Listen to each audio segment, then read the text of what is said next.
Hi there, welcome to this month's market update. Today I'm going to do what I always do. I'm going to reflect back on the start of the year as we now head towards the spring months. We've got a good idea of where 2023 is at. I'm going to just mention for a brief moment about the spring budget and what we heard from the Chancellor or what we didn't hear.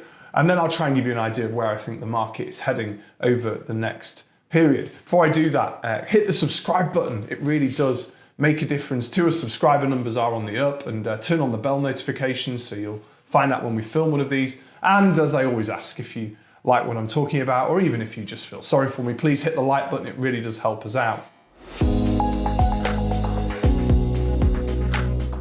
So let me take a look back to start with at the beginning of 2023 and some notable trends which I wanted to talk through. And there's three of them. So the first one is around the headline levels of business that we see out there across the region.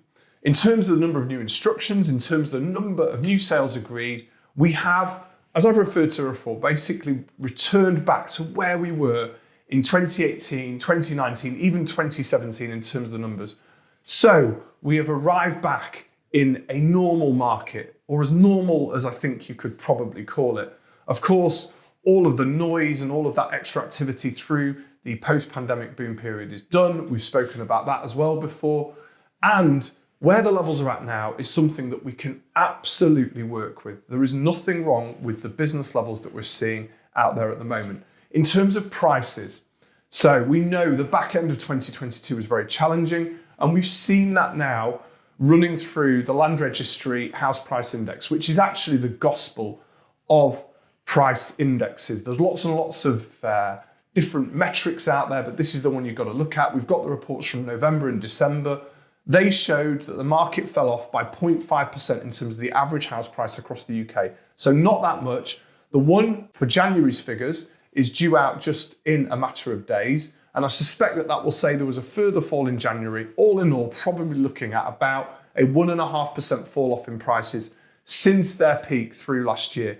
That is nothing like what the commentators have been saying could and would happen in the market. They were predicting 10, 15, 20% falls. That is just not happening, and I confirm that that is still very much the case. The final trend, though, I want to talk through is just around the number of buyers that have been registering at the start of 2023. Obviously, again, these numbers are massively down from where they were in that post-pandemic boom. But even when we look back on 2017, 18 and 19, we can see that buyer numbers have been back on where they were in that period. And that is a little bit of a worry. We're starting to see some recovery now, but certainly at the beginning of 2023, those numbers were lower, as I say. So we went away and we did some more analysis across the group to look at exactly where that shortfall was. Interestingly, the number of first-time buyers, second, third steppers, so people looking to move up the ladder, is no different to where it was in those periods before that post-pandemic boom. So again, I'm referring to that period of 2017 through 2019. So where is the difference? So there's two groups that are missing at the moment in volume from our new buyer registrations. Number one, investors, new landlords. They're not there in the volume that they were. Number two, the people that were looking to downsize. And that's a really, really big problem for us because, of course, people not downsizing means that those properties that often sit towards the top of chains end up not being available for those looking to make that second or third step up the ladder. And that kind of leads me nicely on to my next point and to talk very briefly about the spring budget. So we heard from Jeremy Hunt now as I film this around a week ago.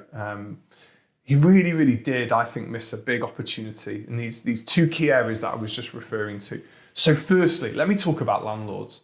So we need more landlords. We need more people to be entering as landlords the private rented sector. We need more property to service the demand that there is from tenants. And unfortunately, the government has consistently missed opportunities to encourage people to enter this sector. They want to professionalise the sector. I get that. But we also need volume of people. There have been consistent issues and raids on landlords over the last few years. Reduction in the ability to claim interest relief, increase in the capital gains tax rates. We've got the threat of Section 21 notices being abolished. That's a really, really big problem for the sector. And of course, the recent interest rate rises have, for a lot of landlords, vastly increased costs. Most landlords pay their mortgage, their buy-to-let mortgage, on an interest-only basis. So of course they've seen big increase in expenditure associated with running that buy-to-let property. And I think that that is keeping a certain amount of landlords away from the sector. That's a real shame. And I would have liked to have seen the government try and find ways to encourage more people who've got cash to enter this part of the market. We need more property available for rent. Just an interesting stat for you, and this was something that was requested me in the last video in the comments. Rental prices, according to the Office of National Statistics, have increased across the UK over the last 12 months by 4.2%. My guess is that number will carry on rising unless there is decisive action taken to try and increase the volume of property in this particular part of the market. Okay, so the second big opportunity missed, and this is referring to that downsizing group, the people looking to make that move down the market. We've actually had a really interesting feature picked up by Sharon Dale from the Yorkshire Post. I'll put the link in the description below so you can read up on that. And what we were talking about here, and actually we featured as well on Calendar News, and it was all about the issues that people looking to downsize have in finding their next property. Only 2.6% of all property built in the UK is built with the purpose of suiting the retirement market. The costs associated with moving are huge. And for a lot of people, I believe that has reduced their motivation to move out of their loved family home and move down the market into something more suitable for that next phase. There also isn't the stock of properties I just referred for them to do that as well. I would have loved to have seen the government try and double down, increase the incentives for this group of people. I would have loved to have seen them try and spearhead some new developments that were suited not just to downsizing individuals, but downsizing couples and family who still want outside space. We do not have the action being taken by the government in this area, and that is constraining those people looking to move up the market for their second, third, or even fourth purchase. It needs dealing with. So look, that's my budget rant over. I think there was two really big missed opportunities. But the question next is, so what does the market have in store for this next phase as we push down into the spring and summer months? So I'm really pleased that the media reporting about the housing market has started to change in its tone.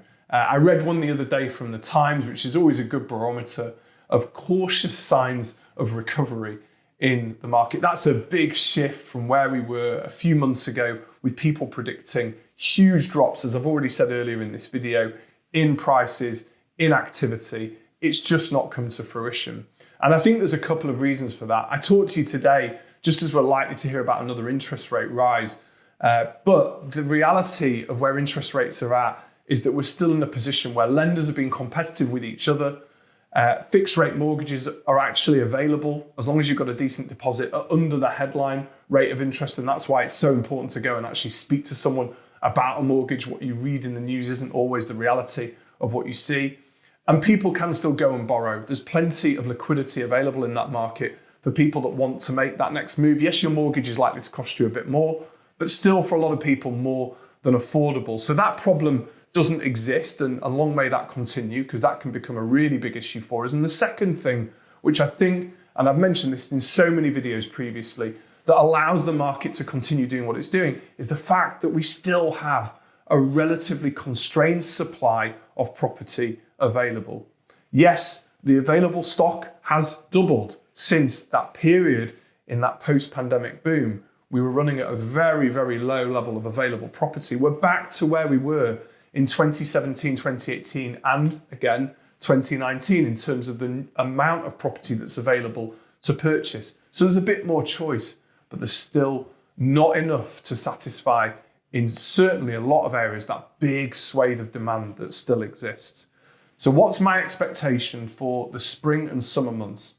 As long as we avoid, as I've said in many of my other videos, big interest rate rises as we push down through this period, I suspect that we will have, again, a very normal spring and summer. Lots of activity, lots of people out there looking to buy, plenty of people looking to make their next move.